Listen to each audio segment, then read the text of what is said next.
পরিষ্কার। কিন্তু আজকে একেবারে মাথা ভাঙার সভা থেকে মমতা বন্দ্যোপাধ্যায়, নিশীথ প্রামাণিক এবং দেবাশিস ধর, অবসরপ্রাপ্ত আইপিএস অর্থাৎ অবসরপ্রাপ্ত পুলিশ সুপার শীতলকুচির ঘটনা উঠে এলো। দেখুন মমতা বন্দ্যোপাধ্যায়ের বক্তব্যে। আমরা দল থেকে তাড়িয়ে দিয়েছি, আমাদের দলেও ছিল আপদ, আর বিজেপির আজ হয়েছে সম্পদ। শীতলকুচিতে গুলি চালিয়ে এত মানুষ মেরেও হাতের রক্ত মোছেনি, এখন গিয়ে দাঁড়িয়েছে বীরভূমে। বৃহস্পতিবার কোচবিহারের মাথাভাঙায় তৃণমূলের সভা। মমতা বন্দ্যোপাধ্যায়ের নিশানায় প্রাক্তন আমলা দেবাশিস ধর, কোচবিহারের প্রাক্তন পুলিশ সুপার, যাকে এবারে বীরভূমে প্রার্থী করেছে বিজেপি। শীতলকুচিতে ইলেকশনের সময় লাইনে দাঁড়ানো 5 জনকে গুলি করে মেরেছিল, তার মধ্যে 4 জন সংখ্যালঘু সম্প্রদায়ের আর একজন রাজবংশী ভাই ছিল। আমি ইলেকশন চলাকালীন এসেছিলাম ছুটে, আর যে লোকটির ইনস্ট্রাকশনে হয়েছিল তাকে আমরা, তার বিরুদ্ধে সরকারের 2টো ডিপি চলছে, ভিজিলেন্স ক্লিয়ার হয়নি, কিন্তু ভারতবর্ষের সরকার তাকে ক্লিয়ারেন্স দিয়ে দিয়েছে। কোনো আইন কানুন কিচ্ছু মানে না, তিনি আবার বীরভূমে গিয়ে দাঁড়িয়েছেন। 21-এর ভোটে উত্তাল হয় শীতলকুচি, চলে গুলি, হয় মৃত্যু। 21-এর এই ঘটনার কথাই উঠে এলো 24-এর ভোট প্রচারে। শীতলকুচিতে গুলি চালিয়ে এত মানুষ মেরেও হাতের রক্ত মোছেনি, এখন গিয়ে দাঁড়িয়েছে বীরভূমে। কোচবিহারের বিজেপি প্রার্থী নিশীথ প্রামাণিক, কেন্দ্রীয় স্বরাষ্ট্র প্রতিমন্ত্রী। কোচবিহারের সভা থেকে তার বিরুদ্ধেও এদিন সুর চড়ান মমতা বন্দ্যোপাধ্যায়। আপনাদের একজন বাবু, যার বিরুদ্ধে হাজার হাজার কেস, আমি একটু বলবো তোমার বিরুদ্ধে কি কি কেস আছে, আমার কাছে সব নথিবদ্ধ করা আছে। তুমি আজকে নাকি স্বরাষ্ট্র হোম মিনিস্টার। লজ্জা লজ্জা লজ্জা, গণতন্ত্র কলঙ্কিত হয়েছে। কেন আপনাদের এখানে আর রাজবংশী লোক ছিল না? একসময় তৃণমূলের যুব নেতা ছিলেন নিশীথ প্রামাণিক। 2019 সালে বিজেপিতে যোগ দেন এবং কোচবিহারের সাংসদ হন। এবারও তাঁকে কোচবিহারের প্রার্থী করেছে পদ্ম শিবির। কোচবিহারের সভায় এ নিয়ে কটাক্ষ তৃণমূল নেত্রীর। আমরা দল থেকে তাড়িয়ে দিয়েছি, আমাদের দলেও ছিল আপদ, আর বিজেপির আজ হয়েছে সম্পদ। শুধু গুন্ডামি করে বেড়ায়, 4-5 গাড়ি পুলিশ নিয়ে ঘুরে বেড়ায়। কদিন আগে উদয়ন গুহকেও অ্যাটাক করেছিল। নিউজ 18 বাংলা। তার মানে নিশীথ প্রামাণিক এবং দেবাশিস ধর দুজনেই হচ্ছেন বিজেপির সম্পদ, তৃণমূলের আপদ। শুধু তাই নয়, দেবাশিস ধরের হাতে রক্ত লেগে আছে, তাকে আপনারা প্রার্থী করেছেন, আর নিশীথ প্রামাণিক গুন্ডা নিয়ে ঘুরে বেড়ায়।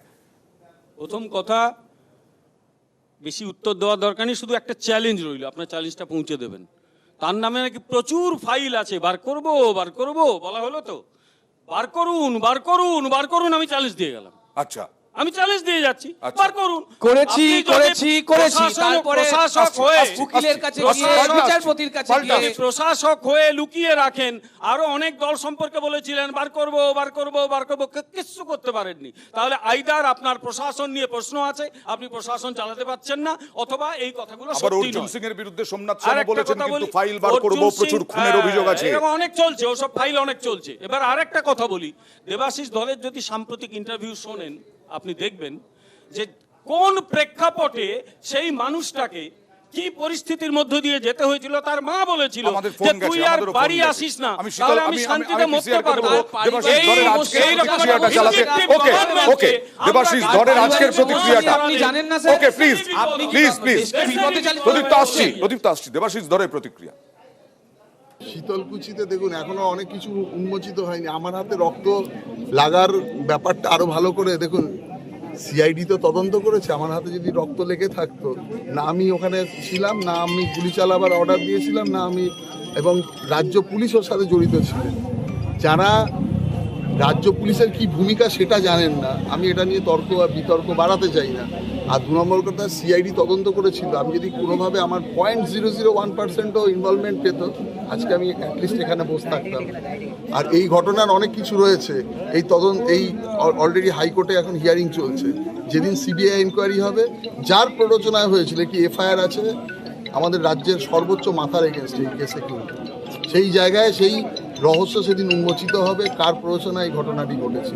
বড়সড় ইঙ্গিত দিলেন, বড়সড় ইঙ্গিত দিলেন। এই তো রাইট বিজেপি, এইটা না হলে বড় বড় মাথা। প্রফুল্ল প্যাটেল জেলের পিছনে থাকবে, সিবিআই কেস উঠে গেল, নারায়ণ রানে জেলের পিছনে থাকবে, উপমুখ্যমন্ত্রী, রাজ্যসভা কি বলেছিল অজিত পাওয়ার জেলের পিছনে থাকবে, শুভেন্দু অধিকারী জেলের পিছনে থাকবে, 16 সালের 20 মার্চ একদম টিভি ভিডিও নেই ভিডিও।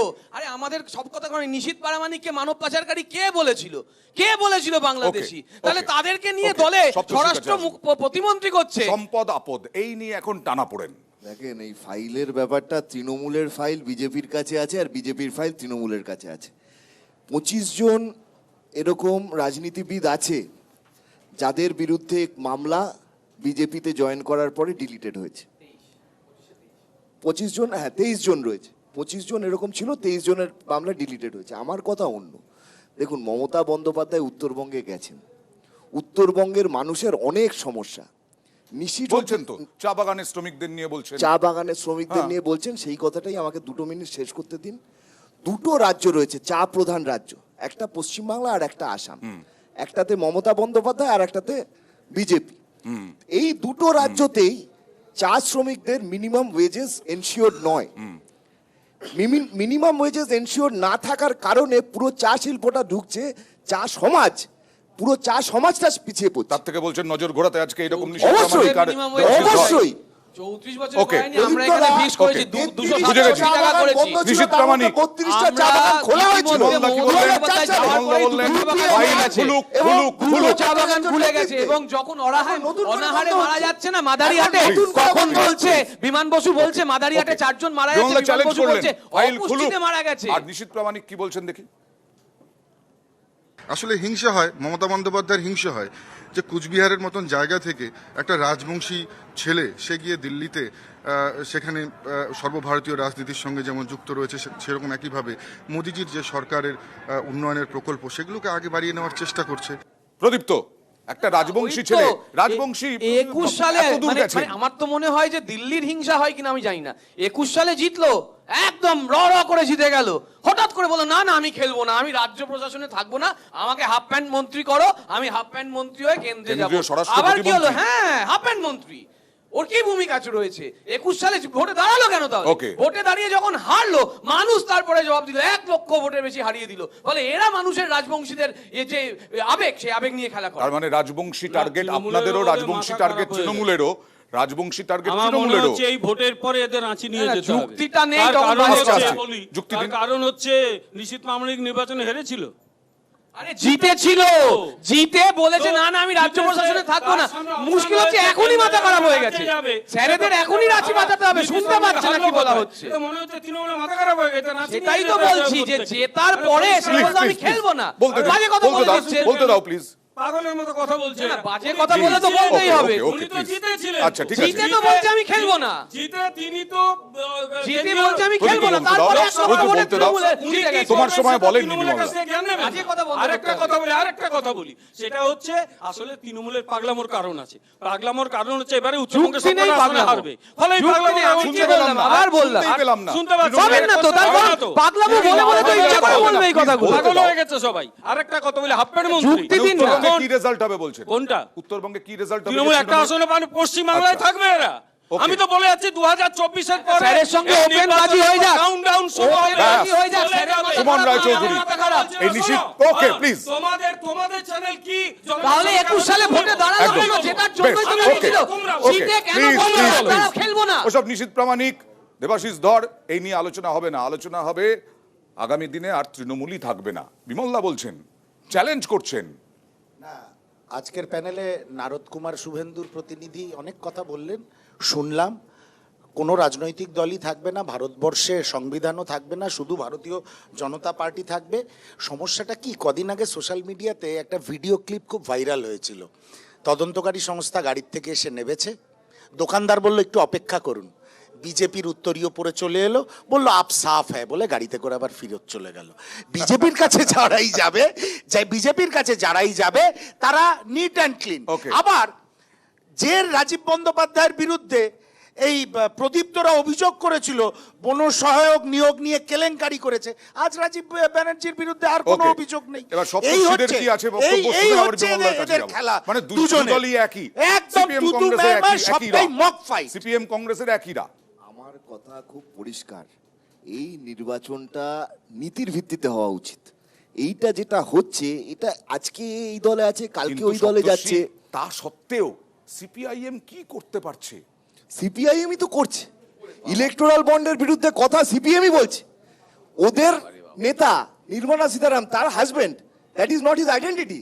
আইডেন্টিটি হচ্ছে সে বড় অর্থনীতিবিদ। একদম। বলেছেন স্বাধীন ভারতের সবচেয়ে বড় দুর্নীতির নাম electoral bond. Equally responsible Trinamool and BJP.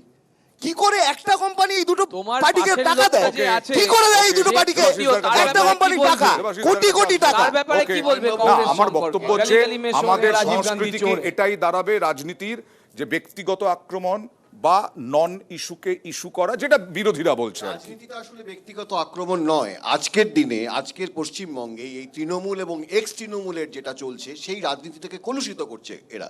এবং আপনিও আজকে সারাদিন পর যখন বাড়ি যাবেন, বাড়ি গিয়ে ভাববেন এই যে আজকে অনুষ্ঠানটা আপনি সঞ্চালন করবেন, এখান থেকে কি পেলেন, Okay. সাধারণ মানুষ কি পেল। আচ্ছা। আসলে পুরো পশ্চিমবঙ্গ এবং যা চলছে এবং দেশেও যা চলছে, সাধারণ মানুষের কোনো প্রাপ্তি নেই। প্রাপ্তি হচ্ছে এই তুতু ম্যাম। মানে প্রধানমন্ত্রীর থেকে কোনো প্রাপ্তি নেই, 34 বছর ধরে মুখ্যমন্ত্রীর থেকেও প্রচন্ড কোনো কিছু প্রাপ্তি পেয়ে নেই। গেছে, একদম কোনো দেশ কর্মসংস্থান নেই। দুর্ধর্ষভাবে এই যে চলেছে। জনতা বসে আছে, তাদের কোনো আশা ভরসা কিছু নেই। আমি তো চ্যালেঞ্জ দিতে পছন্দ করি।